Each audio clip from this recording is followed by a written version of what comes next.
All right. Hello, everybody. Hope everybody's having a good day. Hope everybody's doing well. My name is Jim Kantowski, and I am joined by my colleague, Jake Sadler in Asheville, North Carolina. Jake, how we doing today? I'm doing good. I'm actually having a little bit of fun just right before we get started with some chemistry lessons, and I'm just refreshing myself on the difference between silicon and silicone. So silicon is a natural chemical element, and silicone is a man-made product. And so what we're going to talk about today, in some ways, not the chemistry of all this, but the news of the day, which I'll let you bring to light in our conversation. But yeah, I'm having a little fun with chemistry Yes. to start. So that's great. You are basically acknowledging that I was mispronouncing the bank name in sort of a nice way. I appreciate you bringing that up. But to Jake's point, um, we are here in March, the late March, and we've had some volatility because of Silicon Valley Bank, um, a uh, a regional bank out in California was taken over by the FDIC about 10 days ago, and so we've had a lot of volatility in our stock market, our bond market, and we've had a lot of questions come up about, how is our money protected? Should we be thinking about anything differently? Are we investing the right way? These questions just come up all the time when an event occurs. So we're here to address some of those questions and just have a conversation around how our money's protected and what we do as investment advisors to make sure that you're not overexposed to risks when one company goes bad, essentially. So Jake, why don't we start out by just talking about cash and how our cash in banks is protected. Yeah, definitely. I mean, I think this is the kind of catalyst, the flashpoint for what we're talking about today is it's a recent event and it's specific to one bank in particular. And I think the news of the day is it's kind of, and it's always in some ways, if there's news or headlines around a bank run or a bank failure, that's very jarring for a lot of people, whether they're investors or whether they have to get cash in the bank, whatever it is. The idea of a bank failing is very unnerving. I think we'll talk more about that and kind of the underlying risks that really, are worse. They can be gripping and they're worth talking about further. But, the kind of flashpoint that we're dealing with today has, in the idea of bank runs and so forth, has really brought to the forefront the idea for a lot of people of how is my cash protected? If my cash is not safe in the bank, what am I going to do? We immediately start thinking about, Great Depression era and putting cash under the mattress is kind of the tongue in cheek, I think, way of a lot of people describe, the thoughts around how to safeguard their cash. Because at that particular point in time in the Great Depression era, there was not a lot of confidence in banks, and for good reason. A lot of banks failed, and a lot of depositors didn't get their money out. So we live in a much different environment today, in large part because of the lessons that were learned and the laws and systems that were put in place to help manage these types of events. And the first one, probably the most important to talk about within the context of deposit protection at banks, is FDIC insurance. So the Federal Deposit and Insurance Corporation is a government entity, and it is there to protect essentially your cash in the bank. And there's rules around how much and when and where and all this kind of thing. But the FDIC is what we point to first when we think about, is my money safe in the bank? So just at a high level, the basic rule is $250,000 of protection per deposit or per institution, per category. Talk more about that. Yeah, so $250,000, and so if you have a joint account, that's $500,000 for a joint account. And then if you have That's right. other accounts like retirement accounts, they would have an additional $250,000 of FDIC insurance on those accounts. Yeah, there's certain types of accounts that kind of open up the eligibility for an additional 250,000. But I think if you're thinking about your cash in the bank, whether it's checking your savings and whether you own it individually or jointly, it's $250,000 per person. All right. And so, So if you start getting over that limit, then I think it's important to say, okay, do I need to be doing anything different? yeah, and that's really what we're driving at is when do you really need to worry about having your cash lost or losing your cash if it's in a bank? And to me, it sounds like if you have an individual account and you have more than $250,000 in there, that amount over $250,000 is at risk of not coming back to you in the event that a bank is taken over. That's right. That's the point at which you ask the question, should I take the excess over the limit and do something else with it? And in some situations, maybe you have a practical reason not to move the excess over the protected limit to maybe another bank. But certainly it's at that point where you say, given my personal situation, should I be, diversifying by bank so that I'm fully protected in all my cash positions? Yeah, well, I mean, this recent event was sort of a surprise, and this one event has led to some other banks, and we have the government stepping in right now and sort of easing some of those fears. But I think it's worth that discussion of, why not take any money over $250,000 and have it in a separate bank or put it somewhere else where it's not at risk. It doesn't seem like that's that big of a deal to go ahead and do. Yeah, I mean, honestly, I think the long and short of it is that for most people, if you end up with balances in excess of the FDIC limit, just to sleep at night, go ahead and spread out your accounts across multiple institutions so that you have that protection. And for most people, maybe you're going to get a handful of accounts at the limit at a handful of institutions. But if you find yourself in a situation where, okay, got a lot of cash and I need and or want to hold a lot of cash, okay, well then maybe your situation is a bit more of an outlier and you have reason to say, okay, for practical purposes, I'm going to keep more than the protected limit at one bank. Maybe I can structure some different registrations in there to get some additional protection or whatnot, work with your bank to kind of help you facilitate that. But I think that's a bit more of an outlier type of situation. For most people, that protection is meaningful. And, if you're above the limit at one bank, go ahead and take the excess to another. If you're at the limit, go ahead and take it to another. But, the idea of having, 3, 4, 5, 6 of these accounts, I think you're a bit more of an outlier situation. Okay. And so your money's protected. The FDIC insurance is there to get your money back. And, I've seen some stories about people being concerned about receiving their money back in this most recent collapse. And it seems like, there was a period of maybe 3 days. It happened over the weekend. So there was a lot of uncertainty and a lot of unknown. But by Monday, I believe everybody was fully refunded in terms of that FDIC and being able to access their cash. Yeah, I mean, in this particular situation, extraordinary measures have been taken by the U.S. government in order to honor the deposits that were held at this particular bank. And the idea is really to prevent any sort of, contain any systemic risk and any contagion within the banking system as a whole. So we're saying, in this particular example, a lot of, depositor accounts, in multiple millions and well above the FDIC protected limit.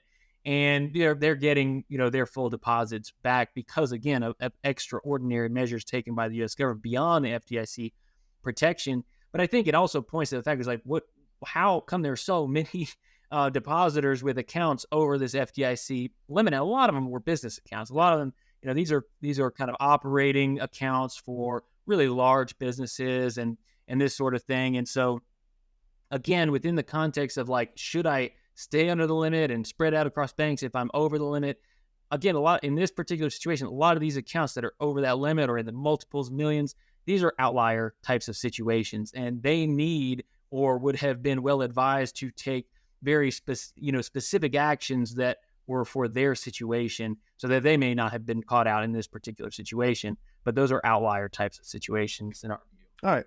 So then, the question comes up, because we're investing money for people. The question comes up, hey, are my investments safe at my custodian? Do I really need to worry about, let's say, whoever your custodian is? Let's not use names, but you have a major custodian, and something happens to that custodian, and they go bankrupt, and you have your investments held in an account in your name.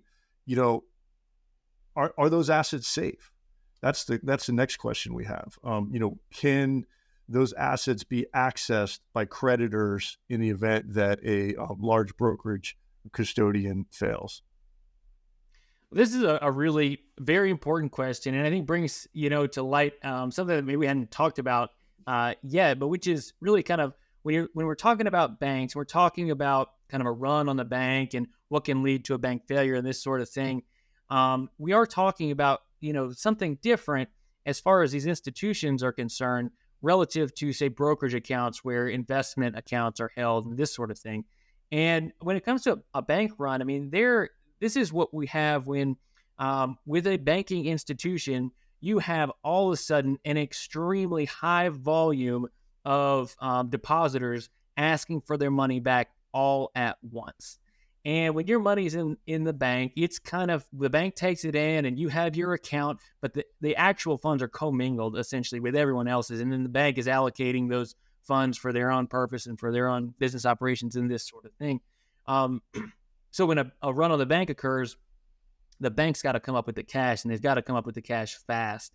And in the example of what we're looking at within the context of the situation today, the bank was very ill-equipped and had taken on a really large, incredible amount of risk in how they were allocating essentially their deposits that they had on the books. Yeah. And so when the depositors came all at once in a fast fury asking for their money back, the bank wasn't able to do it because they had taken on a lot of risk in how they'd allocated their money.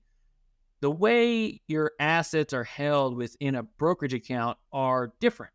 And there are other measures in place to protect your assets that are held in custody within a brokerage firm.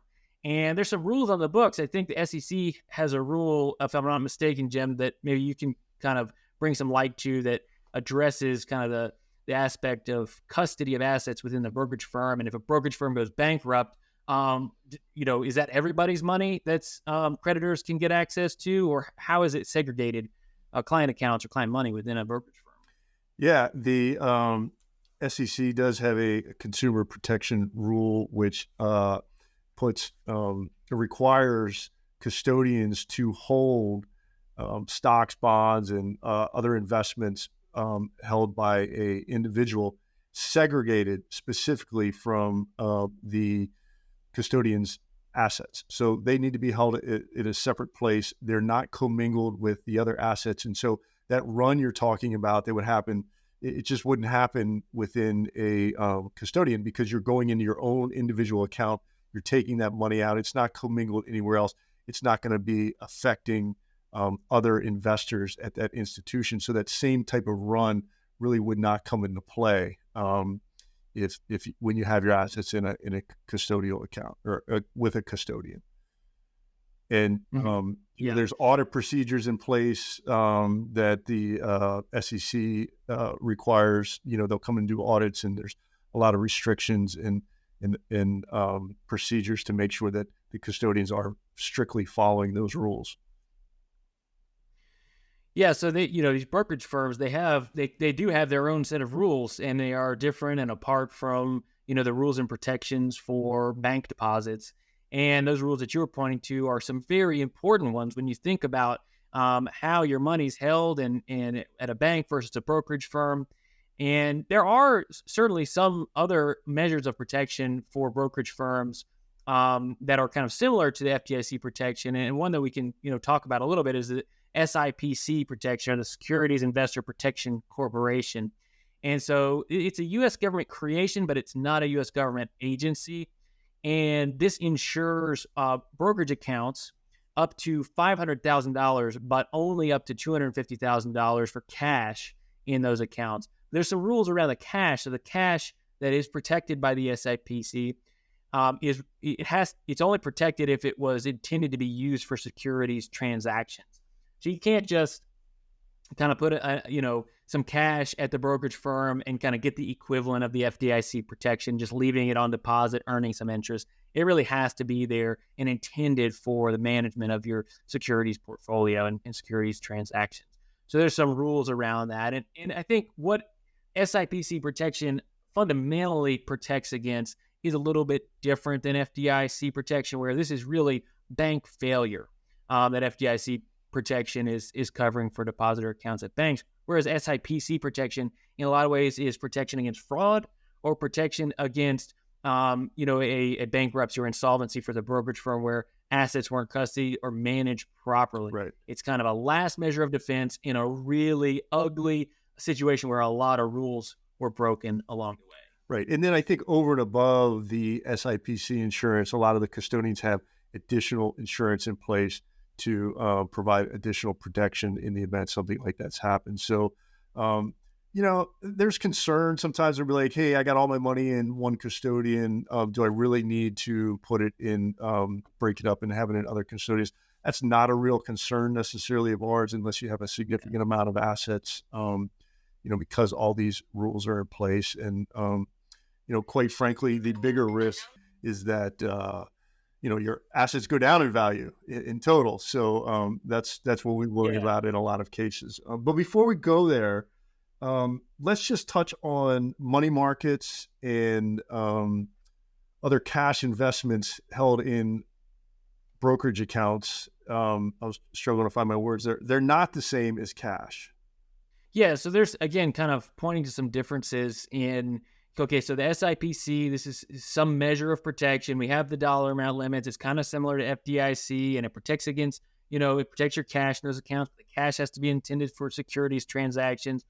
So if you have cash that's in a brokerage account that is basically just there as a money market, it's there to just earn interest. It's not there and intended as a part of your securities portfolio and transactions related to that. There, some custodians will allow you to tap into an FDIC protected deposit account. So a money market type of deposit account, usually at a bank institution arm of the brokerage firm. So the brokerage firm will own a bank. It has FDIC protection, and you just hold a money market position at their banking arm within your brokerage account. But that's for cash that's just there really in a kind of a money market position just for the purpose of earning interest. So it's not part of your securities portfolio. Right. But you got to be a little careful. I just don't want people to have the misunderstanding that a money market is the same as, cash held at a bank, because there's very, very limited risk in putting your money in a money market account, but it's not FDIC insured.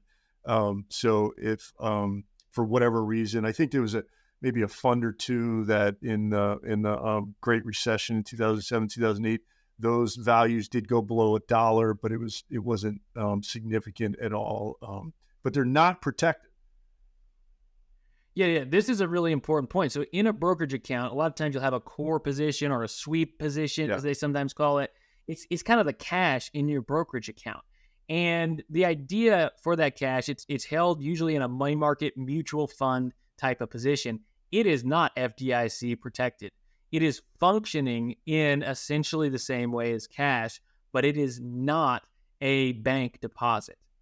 So that is different, and that's an important difference. So if you have a brokerage account and you say, for example, you want to keep, some amount of money in cash, just available as cash for anything as an emergency that may come up, maybe you could tap into, through your custodian, an FDIC insured cash position that you held in that account. But for your investments that may be paying you dividends, and those dividends are being paid to cash, that cash is probably going to get swept into a non-FDIC protected cash or core sweep position that you have in the account. So it is really important. And the custodial statements do a pretty good job for the most part of saying of your cash in your brokerage account, what's FDIC protected and what's not. But it is important to pay attention to that. Right. And there's some different levels. If it's a real concern and you want to try, and I guess, let me just back up for a second, because you go to these different levels of investments. And so you might be trying to earn a little bit more on your cash if you have a larger amount. And so you want to take it out of a bank because you can get a little bit more in a money market, which, maybe has a few more restrictions on it, so they pay you some more interest, and so you're trying to leverage your the money that you have. Then there's a couple different levels. You could then say, all right, well, I want to try and earn a little bit more, but I'm concerned about this risk that my cash could go away, and so then you could maybe choose a money market fund that is government backed, or a treasury money market fund, which would provide those investments inside of that money market are all U.S. Treasury bills. So those are backed by the federal government. So you would have some protection there. And then if you really wanted to try and earn a little bit more interest, and interest rates have gone up, so this is meaningful now, then you could go to a money market fund that is in extremely short-term investments that are not Treasury related. So it's just a slightly higher risk that you're taking with your money to earn a little bit more. Yeah. I think the way you're describing is really interesting, because I think, as we talk more about, brokerage accounts and how to invest in these types of accounts and different types of cash positions that you have, the way that I'm thinking of as you're describing is, when we're talking about investments, it's really a spectrum. It's a spectrum of risk. It's a spectrum of expected future return. And kind of, if you're on one end of the spectrum where safety is the ultimate priority, liquidity is the ultimate priority, we're talking about bank deposits. So we're talking about FDIC insurance as being important and meaningful. As you move on that spectrum towards an increase in expected future return, you start kind of layering in some other elements of risk. So say you're kind of in a short-term bond fund, it's very cash-like in a lot of ways, but here you're taking on other types of risk, and you're trying to increase your expected future return. But I think it really points to the fact of, okay, when the priority is liquidity and safety, there is no replacement for FDIC deposit protection. And then when you go beyond that, then I think it really comes into the fold of kind of what's your mix of investments, what's my tolerance for risk, that sort of thing. Yeah, for us, it all boils down to risk return ratio. The more return you want to try and have on your money, the more risk you're going to take. There's really no getting around that. And so then we've talked about sort of how you're. Go ahead. Let me just make one point here, because this is maybe, if we haven't made it already, really important. This SIPC protection that we're talking about, this does not protect against market risk or market movement. So you have no protection if you start putting your money to work in investment vehicles where there's a chance that you could lose money. So that is a deliberate choice you're making as an investor for whatever set of reasons that you have. There's no protection against the investments that you've selected going down in value. So SIPC protection can sometimes be misconstrued as safety or protection against market volatility or market risk. It is not. So I just want to make that point very clear as we kind of, continue to talk about risk and return, that sort of thing. Right. And so let's just think how we phrase about this next part of the conversation. It's like, all right, so we have our cash protected. We've talked about the different levels of cash that you can have to try and increase your return a little bit more. But when these types of activities or events occur out in the market, it goes out into the media, and there's a lot of concern, and confidence is lost in banks. And so what does that lead to? That leads to volatility in the stock market, and which everything, to me, it seems like leads to volatility in the stock market. No matter what it is, it's always somehow correlated to the stock market. No car crash happens. It's like, all right, the Tesla's going down now because or your phone. Everything is related to the stock market. So one of the things we want to touch on as part of this conversation is, all right, a big event occurs. A bank goes under. Like, how do you protect yourself from being affected by just one-time events? Like, to me, that's the bigger question. Like, how do you create an investment strategy to mitigate those types of risks? Yeah, in a lot of ways, it starts with a fundamental understanding of just the reality that we deal with, and it's that uncertainty is unavoidable. Uncertainty exists, period, full stop. And it's how we manage uncertainty and different types of uncertainty. It's what really matters the most. And this, particular instance where, with a bank that, there's a run on the bank and needs to get, kind of bailed out in a lot of ways, and FDIC insurance is what we're talking about. This is really gripping as a concern, as an uncertainty for us as individuals, and investors, because this represents something that's called systemic risk. So systemic risk, and just the definition real fast, this is from the Financial Stability Board. This is systemic risk is the risk of disruption of the flow of financial services that's caused by an impairment of all or parts of the financial system and has the potential to have serious negative consequences in the real economy. And the idea is, I think basically this is that our global financial system is extremely and kind of immeasurably intertwined and interconnected. And there is this risk that exists, because systemic risk, that something bad happens within one element of the system, and it's so interconnected that it spreads throughout every part of the system. And this is, I think, what's so gripping about something like a bank failure, because it brings to light this uncertainty that has always existed, that, okay, something bad happens within one part of the system and it spreads throughout the entire system and kind of the entire foundation of our economy and our, the financial system as a whole. So systemic risk can't be managed away through diversification. That's why it's, I think, so gripping to a lot of people. I can't diversify away from something that affects the entirety of what we're talking about. So it really has to be managed through regulation and government oversight in a lot of ways, and the decisions that large players in the system make.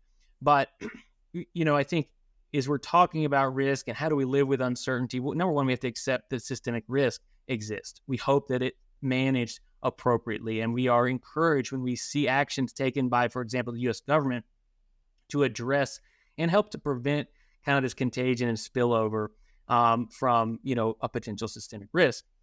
What we really want to focus on in terms of, higher probability of affecting us as individuals are other types of risks that we can manage in different ways and should manage in different ways. And so this is where diversification really comes into the conversation. Okay, in terms of the uncertainties that are out there, what can we manage and what can't we manage? Let's focus on what we can manage. And diversification is a key element in managing most of the risk we face. Yeah, I just rambled on. Yeah, no, I wasn't going to say anything, but it's. I got excited. Yeah, no, it's a really good point. So, like, for example, let's just take these banks for a second. Banks are seen under pressure right now, let's just say, and they're primarily regional banks. So those regional banks, for example, are primarily considered small stocks, and they are primarily considered small value stocks. And so that asset class has taken a little bit bigger hit and gone down a little bit further than some of the other asset classes. So if you had right now, all your investments in small cap value per se, you might be taking a bigger hit than you would if you were more diversified and you had exposure to large stocks, which are large banks, which really aren't affected here. And so my rambling now is saying that, look, let's manage this first by holding a lot of different stocks. Let's not just hold bank stocks. Let's hold different types of companies across the world, and let's manage some of this risk that way. So we're not putting all our eggs in one basket or one asset class or one thing that we think is going to do really, really well. If that's the type of risk you're talking about managing. Yeah, absolutely. We can point to many different types of very specific risks that we have specific strategies to manage. I mean, we think about market risk is one that can be managed through diversification, just like you're talking about. So the risk that this one segment of the market is really getting hit hard. I mean, 2008 financial stocks as a whole just, really, take this, unbelievable beating during that period of time. So diversification helps to manage market risk. We think of the time horizon for needing or accessing the money that you have, the risk of concentration, the need for liquidity. There's lots of different things and different types of risks that we can manage and should manage. Again, a lot of it boils down to diversification. And I mean, if you think about, just in terms of, say, for example, time horizon, we want a different mix of investments to accommodate, say, our spending needs over various points in time. So when I have spending needs over the next 12 months, if I need it from my investment portfolio, I should position certain assets that are going to be less susceptible to volatility. So go shorter term bonds, for example. And then you have kind of expenses further out in time. They are, you can take on a little bit more risk with the money that's allocated towards that. So there's lots of different risks that we can and should and do manage for. Yeah, in specific ways. So with all our rambling, basically what we're trying to say is that, let's have a pot of money in cash that's FDIC protected, that's going to cover your short-term expenses. Let's take a little bit more risk out in the bond market. That's going to, in theory, get you a little bit higher investment returns. And then for our longer-term expenses, where we have the ability to wait 4, 5, 6 years for the money to return to where it was, if there's a big decline in assets, that's our stock market. So you want to have, and then within those different asset classes, and we've talked about it on the podcast before, like have not just one company. Let's have thousands of companies, and let's manage that risk the best we can, and let's get the returns that are available to us without taking too much risk. I think you just did a great job of describing diversification as a whole. And I'll just finish with one last quote, I guess. It's from Nobel laureate Merton Miller, who famously used to say, "Diversification is your buddy." So maybe that'll be the name of our episode. There you go. Diversification is your buddy. Yeah, exactly. Well, thank you guys very much for joining us. As always, we appreciate you tuning in. If there's any feedback you want to provide or any topics you want us to cover, just let us know. So with that, have a great day. Thanks, Jim. Thanks, everyone.